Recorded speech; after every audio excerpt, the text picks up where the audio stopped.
તો આપણે હવે વાત કરવાના છે બ્રોન્કિએક્ટાઇસિસ. બ્રોન્કિએક્ટાઇસિસનું ઇટિયોપેથોજેનેસિસ સમજશું, એની મોર્ફોલોજી અને બ્રોન્કિએક્ટાઇસિસના કોમ્પ્લિકેશન શું છે. તો ડેફિનેશનમાં એક એવો ડિસઓર્ડર છે જે ઇરરિવર્સિબલ પરમનન્ટ ડાયલેશન, મતલબ બ્રોન્કીના પરમેનન્ટલી જે હંમેશા માટે જે ડાયલેશન થાય છે, એબ્નોર્મલ ડાયલેશન થાય છે અથવા તો બ્રોન્ક્યુલ્સનું એના રિલેટેડ છે. આ જે બ્રોન્કિએક્ટાઇસિસ છે મતલબ પરમનન્ટ ડાયલેશન એ ફોકલ હોય, મતલબ એની એક જગ્યાએ જ હોય, અથવા તો જનરલાઇઝ કે બધી બ્રોન્કી ડાયલેશ થઈ છે. તો આપણે એની ઇટિયોલોજી કહીએ તો ઇટિયોલોજીમાં એનું ડાયલેશન કોના લીધે થાય છે. એક તો એનું જે બ્રોન્કી હોય એનું મસલ્સ છે અથવા તેની જે ઇલાસ્ટિક ટિશ્યુ છે વોલની, એના ડિસ્ટ્રક્શન લીધે. સો ઇટ્સ વોલનું મસલ અથવા ઇલાસ્ટિક ટિશ્યુ હંમેશા સેકન્ડરી ડિસઓર્ડર હોય, બીજું કોઝિંગ ફેક્ટર હોવાનું એટલે તે થવાની શક્યતા છે.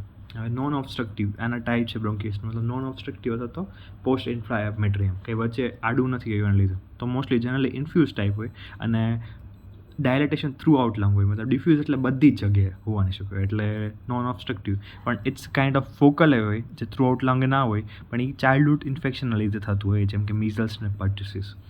તો જે પોસ્ટ ઇન્ફેક્શન્સ છે જેમ કે ક્રોનિક નેક્રોટાઇઝિંગ ઇન્ફેક્શન, બેક્ટેરિયા છે, એમટીયુબરક્યુલોસિસ, સ્ટેફાઇલોકોકસ, હેમોફિલસ ઇન્ફ્લુએન્ઝા, સ્યુડોમોનાસ વાયરસમાં એચઆઈવી, એડિનો ઇન્ફ્લુએન્ઝા અને ફંજાઈ એસ્પર્જિલસ. તો આ બધા વાયરસના લીધે થતું હોય પરમનન્ટલી ડાયલેટેશન. જેનેટિક કોઝિસ શું છે?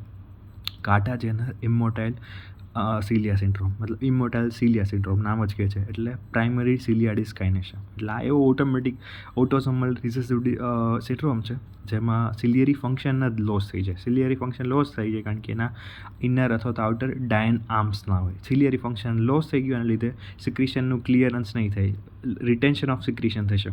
અને રિટેન્શન ઓફ સિક્રિશન માં કઈ વસ્તુ લાઈક થઈ છે કે એના લીધે સાઇનોસાઇટિસ, બ્રોન્કિએક્ટાઇસિસ, ડેક્સ્ટ્રોકાર્ડિયા એન્ડ મેલ ઇન્ફ્યુરિટી એટલે ફર્મ ડિસમોડેલિટી. એટલે કાટા જેનર અથવા તો ઇમ્યુટલ સિલિયા સિન્ડ્રોમમાં સાઇનોસાઇટિસ, બ્રોન્કિએક્ટાઇસિસ, ડેક્સ્ટ્રોકાર્ડિયા અને મેલ ઇન્ફ્યુરિટી, કારણ કે સમ સ્પર્મ મોટાઇલ નહીં હોય. બીજી કન્ડિશન છે જેમ કે યંગ સિન્ડ્રોમમાં તે બ્રોન્કિએક્ટાઇસિસ, સાઇનોસાઇટિસ અને ઓબ્સ્ટ્રક્ટિવ એજોસ્પોરેન્સ હોય. કોઝ હજી આપણને ખબર નથી પડી. એટલે બે કાટા જેના immotile syndrome, primary ciliary dyskinesia, ciliary functional dysfunction લીધે, અને અધર ડિસ્કાઇનેટિક સિલિયરી સિન્ડ્રોમ. ડિસ્કાઇનેટિકમાં deficient cilia throughout body હોય, જેમ કે રેડિકલ સ્પોક ડિફિશિયન્સી, સ્ટુગ્રેસ syndrome and absence of central doublet of cilia. તો આ 3 ફેક્ટર છે: immotile cilia syndrome, Young syndrome અથવા તો absence of cilia, radial spoke deficiency. હવે આપણે કીધું કે જેનેટિકના લીધે થાય, પોસ્ટ ઇન્ફેક્શનના લીધે થાય, ઇમ્યુનો ડિફિશિયન્સી, જેમ કે જેનામાં હાઇપોગામાગ્લોબ્યુલિન, મતલબ ગામાગ્લોબ્યુલિનના હોય, એચઆઈવી ઇન્ફેક્શન હોય, અથવા તો બ્રોન્કિયોલાઇટિસ ઓબ્લિટેરન્સ છે, મતલબ ઓબ્સ્ટ્રક્શન ઓફ બ્રોન્કી. આપણે આગળ ભણી જ ગયા છે, જે લંગ ટ્રાન્સપ્લાન્ટેશનના લીધે થાય, જેમાં વધુ ઇન્ફેક્શન હોય, તો ઇમ્યુનો ડિફિશિયન્સી લીધે થાય કારણ કે વધુ ઇન્ફેક્શન. ઓટો ઇમ્યુન અને immune mediated disease, like autoimmune disease છે, ઇમ્યુન મેડિએટેડ ડિસીઝ જેમ કે એલર્જીક બ્રોન્કો પલ્મોનરી એસ્પર્જિલોસિસ. તો આ બધા એમાં થવાની શક્યતા વધુ છે. ઓબ્સ્ટ્રક્ટિવ બ્રોન્કિએક્ટાઇસિસ મતલબ લોકલાઇઝ હોય, કોઈક એક સ્પેસિફિક સેગમેન્ટમાં જોવાનું. અને એરવે અને બ્રોન્કેલ ઓબ્સ્ટ્રક્શન. બ્રોન્કેલ ઓબ્સ્ટ્રક્શન કેવું થાય કે ભાઈ પાર્શિયલ અથવા તો બ્રોન્કેલ લ્યુમેનનું ટોટલ ઓબ્સ્ટ્રક્શન થઈ જાય, કારણ કે કોઈ ટ્યુમર, ફોરેન બોડીના લીધે અથવા તો મ્યુકસ પ્લગ્સના લીધે. અને જેનામાં એટોપિક અસ્થમા અને ક્રોનિક બ્રોન્કાઇટિસ હોય એમાંય તે થવાની સંભાવના વધુ છે. So we are talking about chronic bronchitis only. તો સિસ્ટિક ફાઇબ્રોસિસમાં સીએફની અંદર સાઇનોસાઇટિસ અને બ્રોન્કિએક્ટાઇસિસ થવાની સંભાવના. એટલે ઓબ્સ્ટ્રક્ટિવ કઈ જગ્યાએ? એર્બુલર બ્રોન્કેલ ઇન્ફ્લેમેશન, ઓબ્સ્ટ્રક્શન અને સિસ્ટિક ફાઇબ્રોસિસ. પેથોજેનેસિસ ચાર્ટ જ છે. સો વી પહેલાં ચેક કરીએ chart. So in the clear chart format આપણે કહીએ કે ભાઈ પેથોજેનેસિસ કઈ રીતે થાય. ઓબ્સ્ટ્રક્શન આપણે કીધું હતું જેમ કે પાર્શિયલ અથવા તો ટોટલ ઓબ્સ્ટ્રક્શન ઓફ બ્રોન્કેલ લ્યુમેન. બ્રોન્કેલ લ્યુમેનનું પાર્શિયલ અથવા તો total obstruction, tumour, foreign body aspiration અને મ્યુકસ પ્લગ. એને લીધે કેવું થાય? ઓબ્સ્ટ્રક્શન લીધે ક્લિયરિંગ મિકેનિઝમનું ઇમ્પેરમેન્ટ થશે, લીધે સિક્રેશન ભેગા થશે, ઓબ્સ્ટ્રક્શનની સેજ દૂર જ. એન્ડ નાવ સેકેન્ડરી ઇન્ફેક્શન થશે અને એનાથી પાછું ઇન્ફ્લેમેશન થશે. પહેલાં શું થયું? ઓબ્સ્ટ્રક્શન થયું, કંઈક આડું ઉડું આવ્યું, એના લીધે ક્લિયરિંગ મિકેનિઝમ ઇમ્પેર્ડ થઈ ગઈ. નાવ એની પછી થાય છે એક્યુમ્યુલેશન ઓફ સિક્રેશન, અને સેકન્ડરી ઇન્ફેક્શન લીધે ઇન્ફ્લેમેશન થાય છે. હવે ક્રોનિક નેક્રોટાઇઝિંગ ઇન્ફેક્શન, મતલબ કોઈ પહેલાં ઓલરેડી ઇન્ફેક્શન હતું લીધે કેવું થાય? બ્રોન્કિયો સિક્રેશન વધુ થાય, એના લીધે પાછું ઓબ્સ્ટ્રક્શન થયું, ઓબ્સ્ટ્રક્શન લીધે ઇન્ફ્લેમેશન અને ફાઇબ્રોસિસ એલ્વેઓલમાં છે. So it's both are related. Now pathogenesis બહુ કોમ્પ્લેક્સ પ્રોસેસ છે, કારણ કે એમાં ઓબ્સ્ટ્રક્શન અને ક્રોનિક persistent ઇન્ફેક્શન બે મેજર ઇટિયોલોજિકલ કન્ડિશન છે. So we put a more light or more clarity. ઓબ્સ્ટ્રક્શનમાં કેવું થાય? ઓબ્સ્ટ્રક્શનમાં કીધું ક્લિયર મિકેનિઝમ એમ્પાયરમેન્ટ થાય, સિક્રેશન જમા થાય છે, સેકન્ડરી ઇન્ફેક્શન થાય છે, અને ઇન્ફ્લેમેશન લીધે પાછી એરવેનું ડાયલેશન થાય છે. ક્રોનિક ઇન્ફેક્શનમાં સેમ થાય, બ્રોન્કિયલ સિક્રેશન વધુ છે ઓલરેડી છે કે એક્યુમ્યુલેશન કેમ થશે? ઓબ્સ્ટ્રક્શન લીધે. ક્રોનિક નેક્રોટાઇઝિંગ ઇન્ફેક્શનમાં એ ઇન્ક્રીઝ બ્રોન્કિયલ સિક્રેશન, પાછું ઓબ્સ્ટ્રક્શન થયું. ઓબ્સ્ટ્રક્શન એ પાછું એ સિક્રેશન લીધે થયું. એક્યુમ્યુલેશન, સિક્રેશન વધ્યા, સિક્રેશન એક્યુમ્યુલેશન થયું, ઓબ્સ્ટ્રક્શન થયું, ઇન્ફ્લેમેશન અને ફાઇબ્રોસિસ થયા, અને એના લીધે વીકનિંગ અને ડાયલેટેશન ઓફ એરવે થયું. તો આ બે કી ફેક્ટર છે. સિસ્ટિક ફાઇબ્રોસિસ સાથે કઈ રીતે એસોસિએટેડ છે?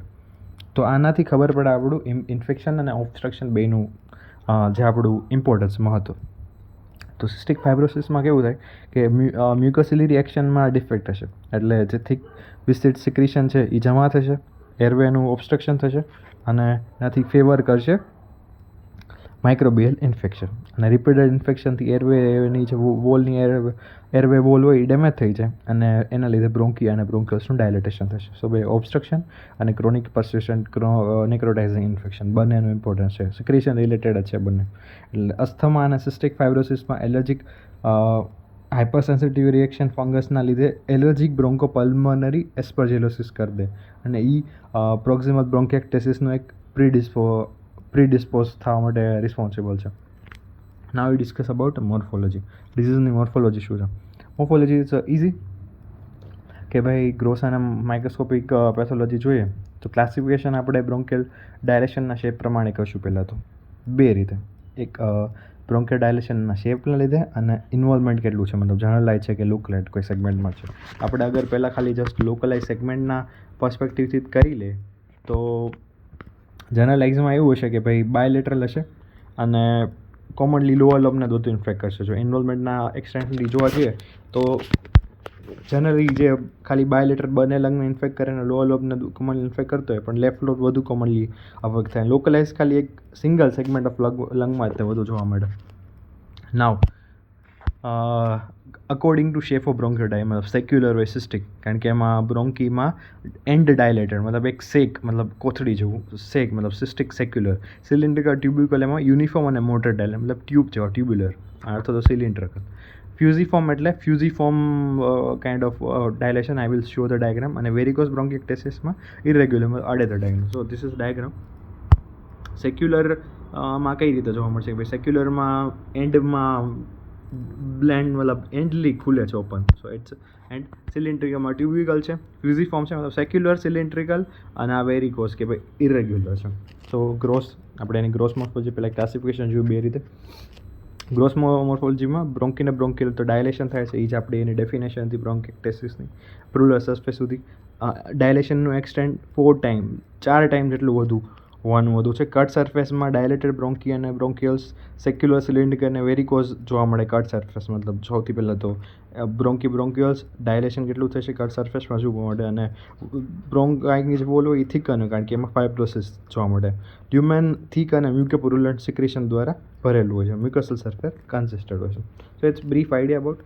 So it's a brief morphology કે ભાઈ થિક મ્યુકોપુરુલન્ટ સિક્રેશન આપણને જોવા મળશે, અને ઇયરલી ડાયલેટેડ બ્રોન્કી અને બ્રોન્કિયલ સાઇનો ગ્રોસ અપિયરન્સ છે. નાવ વી સે માઇક્રોસ્કોપીલી. માઇક્રોસ્કોપિકલી જોવા જઈએ તો ડિઝીઝની એક્ટિવિટી મતલબ કેટલી છે અને ક્રોનિસિટી કેટલા ટાઈમથી છે એના પર હવે તો આપણે બે રીતે જોવાનું છે, બ્રોન્કેલ વોલ ને મ્યુકોસલ ચેન્જ. બ્રોન્કેલ વોલમાં શું થશે કે ભાઈ ડાયલેટેશન ઓફ બ્રોન્કી અને બ્રોન્કેલ્સ થશે, એના લીધે વોલનું ડિસ્ટ્રક્શન થશે અને ઇન્ફ્લામેશન થશે, લંગ એબ્સેસ. સેકન્ડ, એક ડાયલેટેશન બ્રોન્ક્યુલ્સનું, dense infiltration of chronic inflammatory cells, મતલબ લિમ્ફોસાઇટ્સ અને પ્લાઝ્મા સેલ્સ દ્વારા બહુ ઇન્ફ્લેમેશન થાય છે, ઇન્ફેક્શન, સિક્રેશન આ બધાને લીધે. એટલે વોલ ને બ્રોન્કીમાં અને પ્રોમિનન્ટ લિમ્ફોઇડ ફોલિકલ જોવા મળશે, મતલબ આફ્ટર ઇન્ફ્લામેટરી સેલ્સ છે.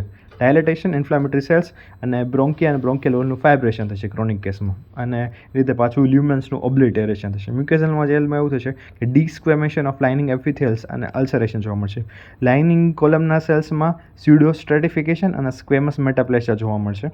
માઇક્રોબ્સ જેમ કે કોઈ પણ બ્રોન્કી જોઈ લે, સ્ટેફાઇલોકોકસ, સ્ટ્રેપ્ટોકોકસ, ન્યુમોકોકસ, એ બધા જોવાની સંભાવના છે. અને એલર્જીક બ્રોન્કોપલ્મોનરી એસ્પર્જિલોસિસમાં ફંગલ આઈપી જોવા મળવાની સંભાવના છે. Now we say about clinical કોઝમાં persistent productive cough obviously we said, sputum false smelling હોય, બ્લડી પણ જોવા મળી શકે, ડિસ્પનિયા, ઓર્થોમ્નિયા, પેરોક્સિઝમ કફ, જે પેશન્ટ મોર્નિંગમાં છે કે ત્યારે પેરોક્સિઝમ કફ જોવા મળે, કારણ કે પોઝિશનની ચેનના લીધે એવું થાય કે જે પર્સન અને સિક્રેશનનું કલેક્શન હોય એ બ્રોન્કાઈમાં સીધું ડ્રેઇન થઈ જાય.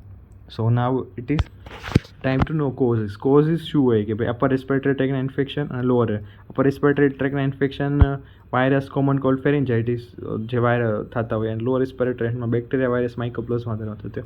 અહીંની બ્રીફ આઈડિયા છે, એમ તો બ્રીફ ડાયાગ્રામેટિક માઇક્રોસ્કોપી. તો એમાં શું થશે, એક તો ડાયલેટેડ બ્રોન્ક્યુલ્સ જોવા મળશે, એલ્વેઓલી જોવા મળશે, ઇન્ફ્લામેટરી એક્ઝિગ્યુએટ જોવા મળશે, લિમ્ફોઇડ એક્ઝિગ્રેટ જોવા મળશે, સ્ક્વેમસ મેટાપ્લેઝિયા અને લાઇનિંગ એપિથેલિયમનું અલ્સરેશનમાં કાણી પડી જશે. સો આ એનું આપણે રિવિઝન કરીએ તો ઇરિવર્સિબલ એબનોર્મલ ડાયલેટેશન છે બ્રોન્ક્યુલ્સનું, અને રિવર્સિબલ બ્રોન્કિયલ ડાયલેશન વાયરલ બેક્ટેરિયલમાં જોવા મળે છે ન્યુમોનિયામાં.